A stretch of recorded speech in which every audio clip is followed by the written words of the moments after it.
Peace Lobby Group now wants all Kenyans to enhance peace ahead of the general election. The lobby consists of representatives from all the 47 counties. They say their mission is to preach peace and ensure that Kenya does not witness a repeat of the 2008 post-election violence. KTN's Malaki Villa with the details.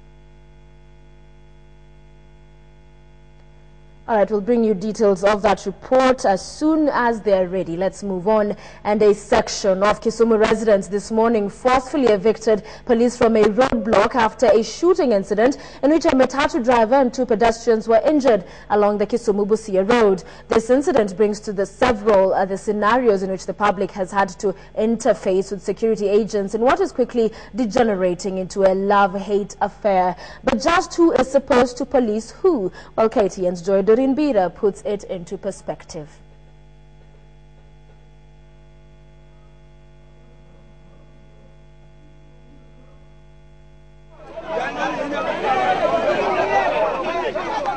An alleged 50 Kenya shillings bribe seeking by the police Saturday morning culminated into a shootout that resulted in the injury of a matatu driver and 2 pedestrians.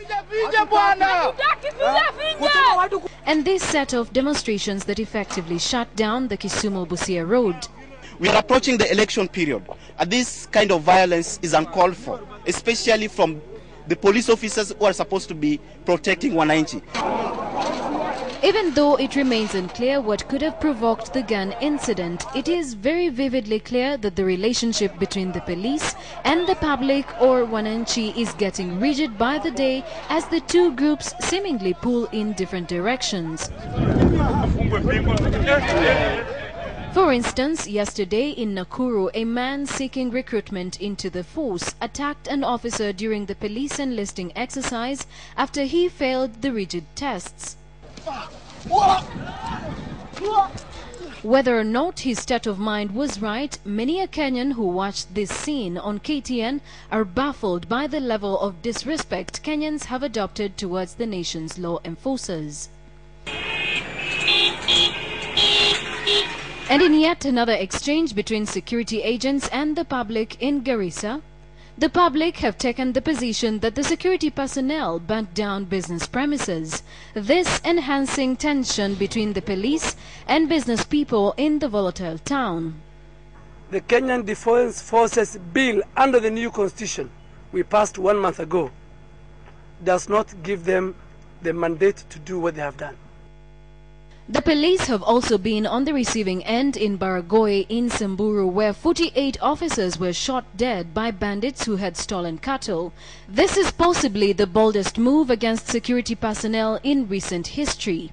A chief and councillor have since been charged in court with the murder of the police officers. Questions have been raised on the safety of civilians across the country if these killings hampering security personnel duties are to continue. How are security agents to exercise community policing if wananchi don't allow them to? Internal Security Minister Kato Ole Metito takes the debate further, suggesting that the government has not offered enough logistical support to the police. What police require in terms of vehicles, they only have 1/3 of it. But it goes on to say what they have in terms of vehicles, which is 1/3 of what they deserve. It also goes to say only 1/3 is serviceable. In a move to reform the force and instill professionalism, something that could return the public confidence and respect for police officers, the National Police Service Commission has already submitted names of nominees for the Inspector General and 2 deputies to the 2 principals.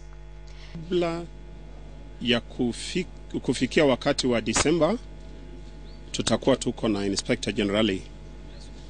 And as we head towards the March 2013 general election, the bigger worry is, will the love-hate relationship between the police and the public affect security management during the polls?